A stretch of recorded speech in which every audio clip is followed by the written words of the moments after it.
Are you ready to stop the self-sabotage and create the life you desire? Well, in order for that to happen, you need to break free from the bad beliefs that are holding your success hostage. You need to optimize the stress by turning it into extra energy for success. And those hurtful habits? Well, we need to give that pain a purpose for progress. Welcome to Stop the Self-Sabotage and Create the Life You Desire podcast. In those quiet times when it's just you and your higher power, when it's just you and the universe, what are you asking for? Are you asking for opportunities to match your current abilities?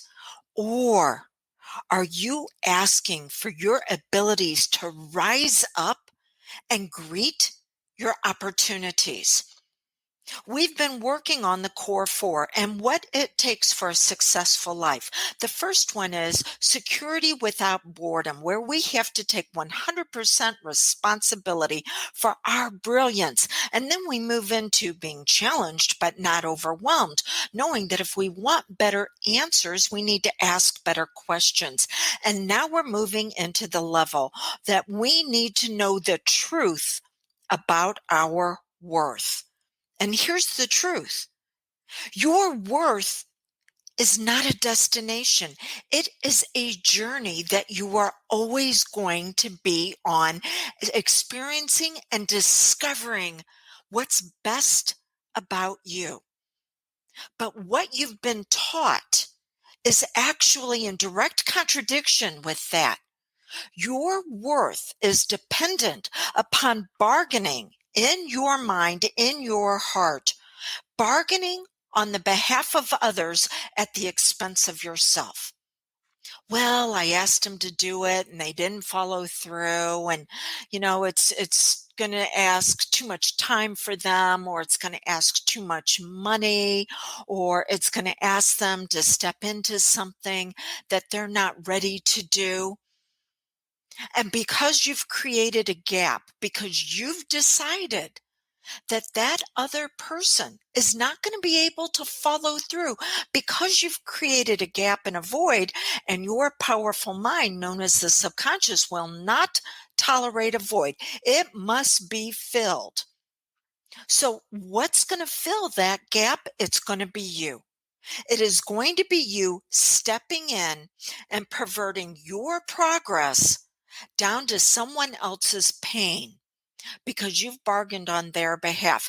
Here's a little insider tip. When I ask one of my clients to do something and they do not follow through, I actually raise the bar next time. I let them know that evidently they just weren't being challenged enough. And if they're going to take 100% responsibility for their brilliance, well, evidently they need to have something that is going to inspire them more.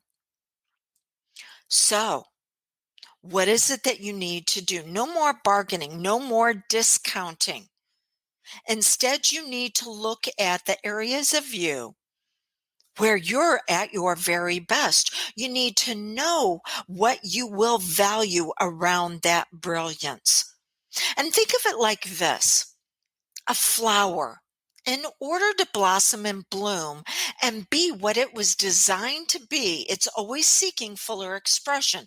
First, it has to push past the dirt in its life to even break the surface to go into where it can be nourished by the light. There's some dirt you're going to need to move past. But then once it does that and it goes into extreme growth, then it looks at producing results, the blooms from that extreme growth. But it still does not stop, because it knows that that flower isn't enough. It is going to have to produce another. And then after that, it's going to have to produce the seeds.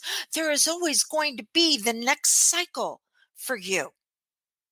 So quit looking at others to give you your nourishment. You need to be looking at your higher power, whatever that is for you. And you know that it is already given you what you need from it to be your very best. So You have to know your brilliance. You have to own the nourishment that comes through the emotions, knowing that even at times they're going to be overwhelming. That's okay, because you're going to ask for your abilities to rise up and overcome those obstacles. And you're going to implement every single day for impact. The world should be a better place because you're in it. You need to start allowing your light to shine. Until we get together again, blessings on that brilliance.